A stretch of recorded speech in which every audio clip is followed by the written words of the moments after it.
நம்மில் பலருக்கும் இந்த ஓவர் திங்கிங் வியாதி உண்டு. ஆனா இதனால வர்ற மன அழுத்தம் நம்ம நிம்மதியே கெடுத்துடும். நம்ம மூளை ஒரு பழைய டேப் ரெக்கார்டர் மாதிரி ஒரே பாட்டை திரும்ப திரும்ப பாடும்.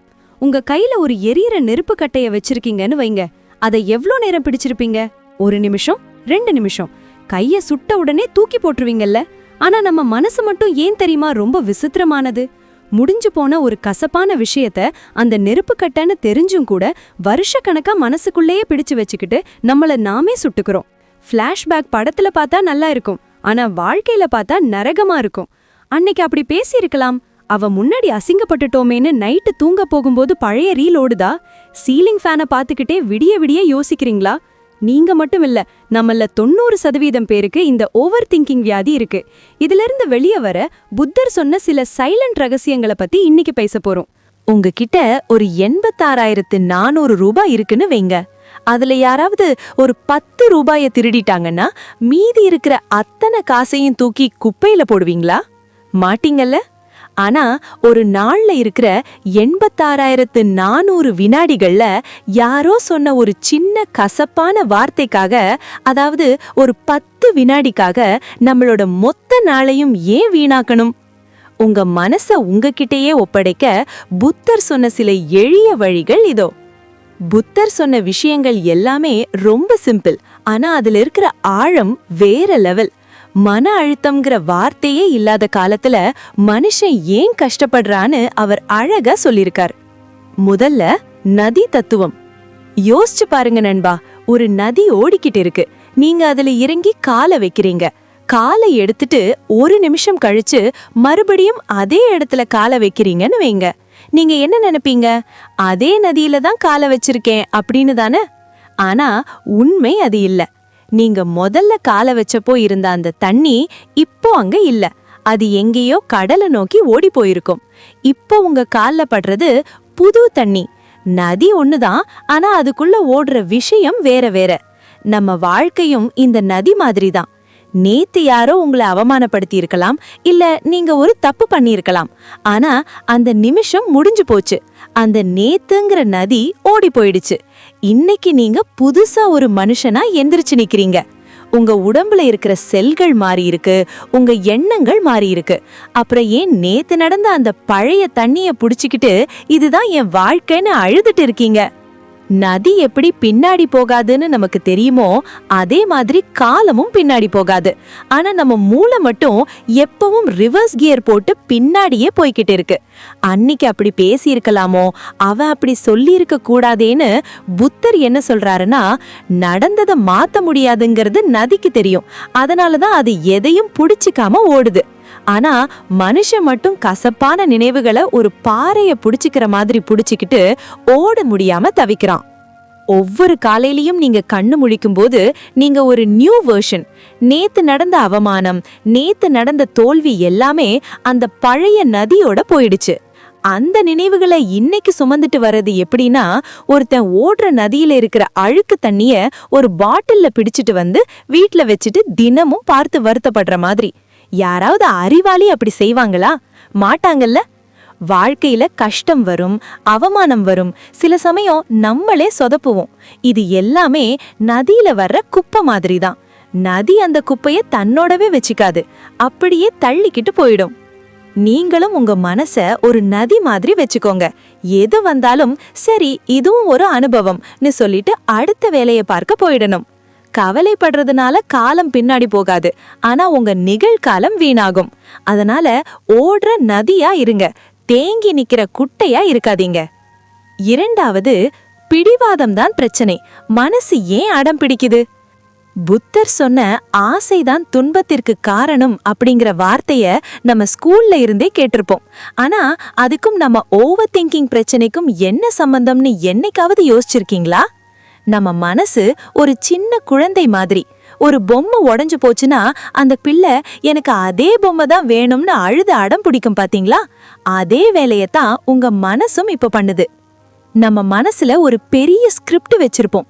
நான் மத்தவங்க கிட்ட இப்படி பேசணும், மத்தவங்க என்கிட்ட மரியாதையா நடக்கணும், என் வாழ்க்கை நான் நினைச்ச மாதிரி தான் போகணும்னு ஒரு பிடிவாதம். ஆனா நிஜ வாழ்க்கை அப்படி இருக்காது. திடீர்னு ஒருத்தன் உங்களை மதிக்காம பேசுவான், இல்ல நீங்க ஒரு தப்பு பண்ணிடுவீங்க. அப்போ மனசு சொல்லும், ஐயோ இது இப்படி நடந்திருக்க கூடாதே, அன்னைக்கு அவன் அப்படி சொல்லாம இருந்திருக்கலாமே அப்படின்னு. இந்த இப்படி இருந்திருக்கலாம்ங்கிற ஆசைதான் உங்க நிம்மதியை கெடுக்குது. யோசிச்சு பாருங்க, நடந்த விஷயத்தை யாராலும் மாத்த முடியாது. டைம் மெஷின் வச்சு பின்னாடி போய் சரி பண்ண முடியுமா? கண்டிப்பா முடியாது. ஆனா நம்ம மனசு மட்டும் ஏன் அந்த ஒரு இடத்திலேயே தேங்கி நிக்குது? ஏன்னா நமக்கு அந்த விஷயத்தை ஏத்துக்க மனசு வரல. இது இப்படித்தான் நடக்கணும்னு நாம புடிச்ச அந்த பிடிவாதம் தான் நம்மள அங்க கட்டி போட்டிருக்கிற சங்கிலி. ஒரு குரங்கு கதை சொல்லுவாங்க. ஒரு ஊர்ல ஒரு பெரிய தோட்டம் இருந்துச்சாம். அந்த தோட்டத்துல ஒரு புத்திசாலி வேடன் இருந்தான். அவன் என்ன பண்ணுவான்னா, ஒரு மண் பானையை எடுத்துப்பான். அந்த பானையோட கழுத்து பகுதி ரொம்ப குறுகலா இருக்கும். அதுக்குள்ள ஒரு கை நிறைய வறுத்த நிலக்கடலைய போட்டு வைப்பான். குரங்குகளுக்கு நிலக்கடலைனா உயிர் இல்ல. அப்போ ஒரு குரங்கு அந்த பக்கம் வருது. பானைக்குள்ள நிலக்கடலை இருக்கிற வாசனைய பார்த்த உடனே அதுக்கு ஆசை வந்துடுச்சு. மெதுவா அந்த பானைக்குள்ள கைய விடுது. குறுகலான கழுத்து வழியா கை உள்ள போயிடுச்சு. உள்ள போன உடனே அந்த குரங்கு ஒரு பெரிய கைப்பிடி நிறைய நிலக்கடலைய அள்ளுது. இப்போ கைய வெளியே எடுக்க பாக்குது. ஆனா என்னாச்சு? கை வெளியே வரல. ஏன் தெரியுமா? வெறும் கைய உள்ள விடும்போது கை மெலிசா இருந்துச்சு, சுலபமா உள்ள போயிடுச்சு. ஆனா இப்போ கை நிறைய கடலைய அள்ளுனனால கை ஒரு பெரிய முட்டியா மாறிடுச்சு. பானையோட குறுகலான கழுத்து வழியா அந்த பெரிய முட்டி வெளியே வர முடியல. இப்போ அந்த வேடன் வர்றான். குரங்குக்கு பயம் வந்துடுச்சு. ஆனா அந்த நிலக்கடலைய விடவும் அதுக்கு மனசு வரல. கடலையும் வேணும், கையும் வெளியே வரணும்னு நினைச்சுக்கிட்டு அது அங்கேயே நின்னு கையை இழுத்துக்கிட்டு இருக்கு. கடைசில என்னாச்சு? அந்த ஒரு கைப்பிடி நிலக்கடலை ஆசைனால அந்த குரங்கு வேடன் கிட்ட மாட்டிக்குது. இப்போ கதையோட ட்விஸ்ட் பாருங்க. அந்த குரங்கு தப்பிக்கணும்னா அது என்ன பண்ணிருக்கணும்? ரொம்ப சிம்பிள். அந்த நிலக்கடலைய டிராப் பண்ணிருக்கணும்.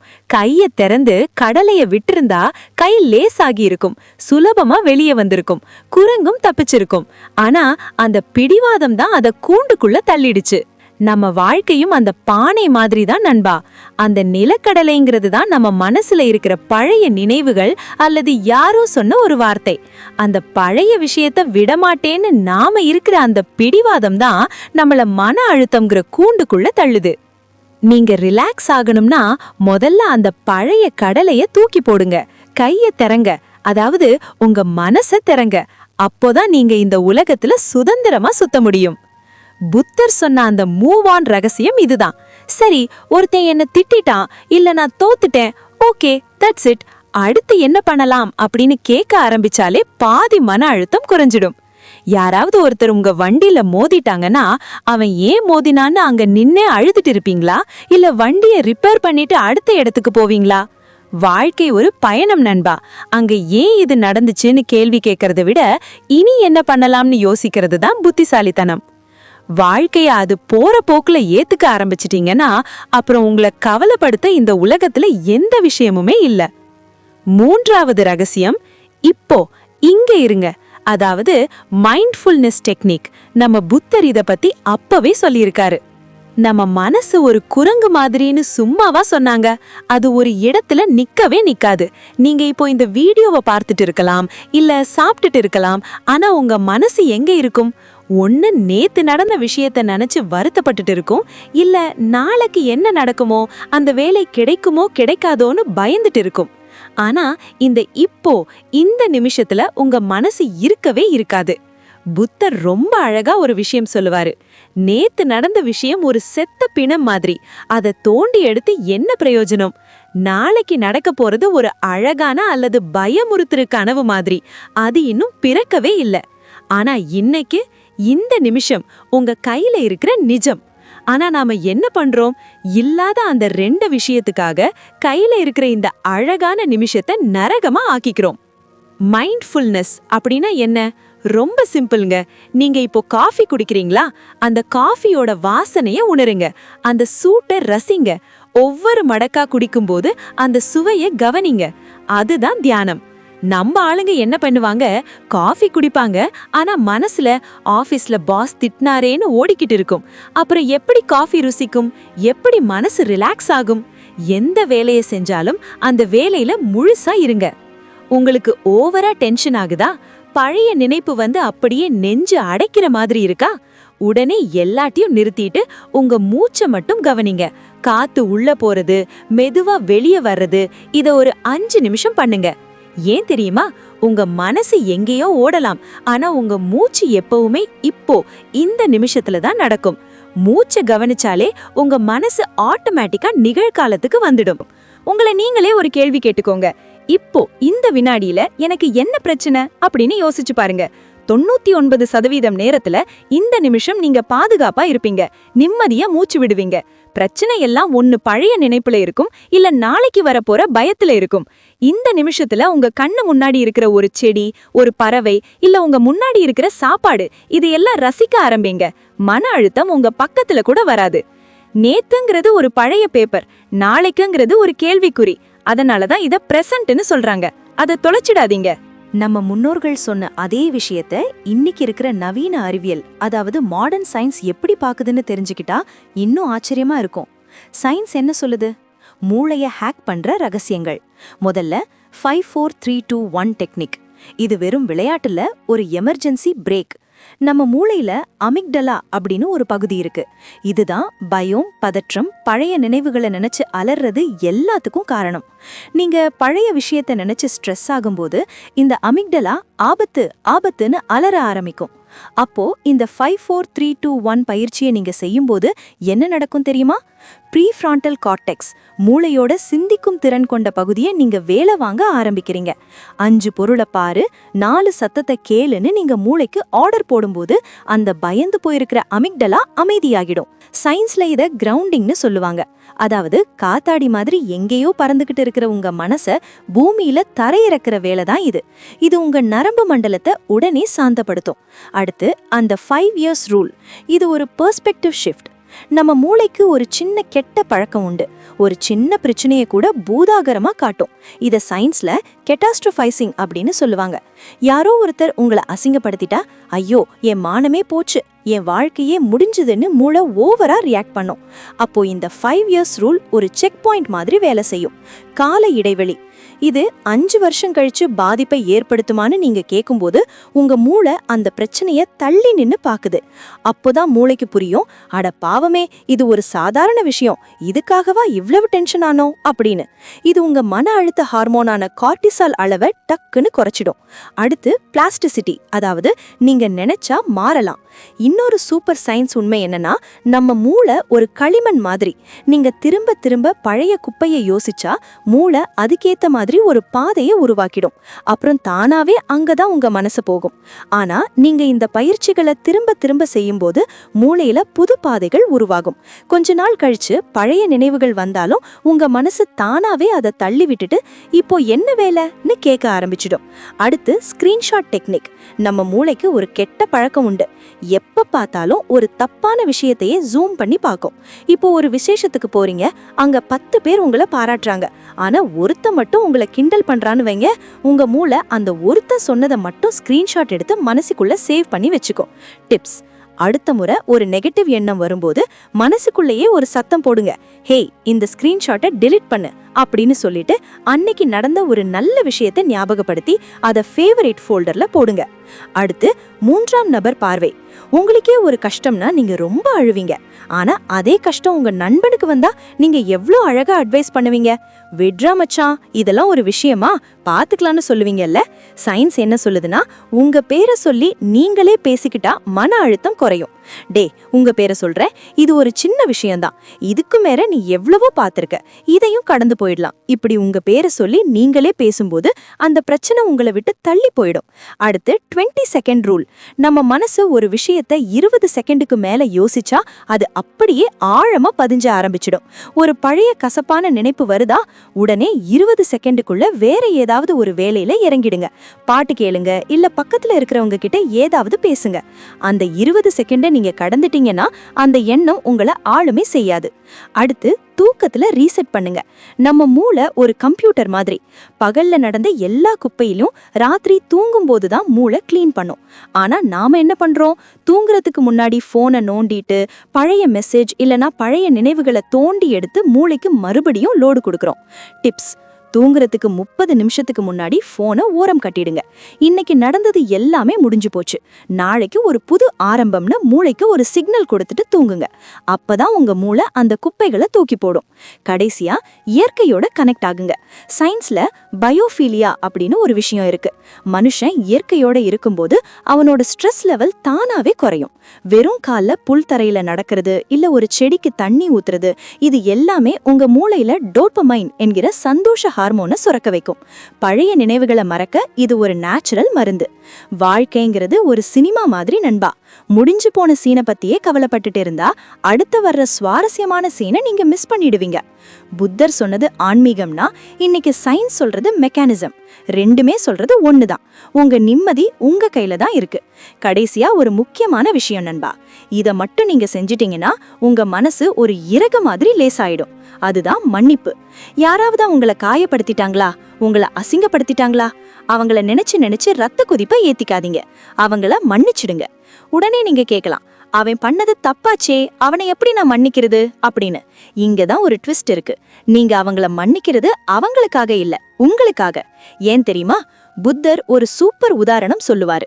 கோபம் அப்படிங்கிறது உங்க கையில நீங்க பிடிச்சிருக்கிற ஒரு எரியற நெருப்பு கரிக்கட்ட மாதிரி. அதை நீங்க அடுத்தவ மேல எரியணும்னு நினைச்சு கையில பிடிச்சிருக்கீங்க.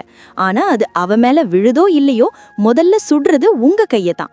நீங்க அவங்க மேல கோபமா இருக்கும்போது அவங்க நிம்மதியா எங்கேயோ சாப்பிட்டு தூங்கிட்டு இருப்பாங்க. ஆனா நீங்க மட்டும் இங்க அவங்கள நினைச்சு நினைச்சு உங்க நிம்மதியை தொலைச்சிட்டு இருப்பீங்க. அவங்க செஞ்ச தப்புக்கு நீங்க ஏன் உங்களையே வருத்திக்கணும்? அதனால சரிப்பா, போனா போது, உன்னை மன்னிச்சிட்டேன் அப்படின்னு மனசுக்குள்ள ஒரு வார்த்தை சொல்லிட்டு அந்த பாரத்தை இறக்கி வைங்க. அவங்கள மன்னிக்கிறது அவங்க பண்ண தப்ப சரின்னு ஒத்துக்கிறது இல்ல, அந்த தப்போட நினைவுகள்ல இருந்து உங்களை நீங்களே விடுவிச்சுக்கிறது. பழி வாங்குறதுல கிடைக்கிற சந்தோஷத்தை விட மன்னிச்சிட்டு போறதுல கிடைக்கிற அந்த ஒரு கெத்து இருக்கு பாத்தீங்களா, அதுதான் நிஜமான நிம்மதி. பஞ்ச்லைன்: மன்னிக்க தெரிஞ்சவன் மனுஷன், ஆனா மறந்துட்டு அடுத்த வேலையை பார்க்க போறவன் தான் மாமனிதன். அதனால பழைய கரிக்கட்டைய தூக்கி போட்டுட்டு ஜாலியா உங்க வாழ்க்கைய வாழ ஆரம்பிங்க. இப்போ நான் சொன்ன இந்த விஷயங்கள் எல்லாம் கேட்கறதுக்கு நல்லா இருக்கும், ஆனா இதை செய்ய வேண்டியது நீங்க தான். யோசிச்சு பாருங்க, ஒரு தியேட்டர்ல படம் பார்க்க போறீங்க. அந்த படத்துல ஒரு சீன் உங்களுக்கு பிடிக்கல, உடனே தியேட்டரை விட்டு வெளியே வந்துடுவீங்களா, இல்ல அந்த ஒரு சீனை மட்டும் பிட்டிட்டு மத்த படத்தை ரசிப்பீங்களா? வாழ்க்கைங்கிற இந்த மெகா சீரியல்ல முடிஞ்சு போன சில பிடிக்காத சீன்களை நினைச்சு ஏன் மொத்த படத்தையும், அதாவது வாழ்க்கையவே பாழாக்கிக்கிறீங்க? 3 விஷயத்த மட்டும் மனசுல வச்சுக்கோங்க, ஏத்துக்கோங்க. நடந்தது நடந்துடுச்சு, அதை யாராலையும் மாத்த முடியாது.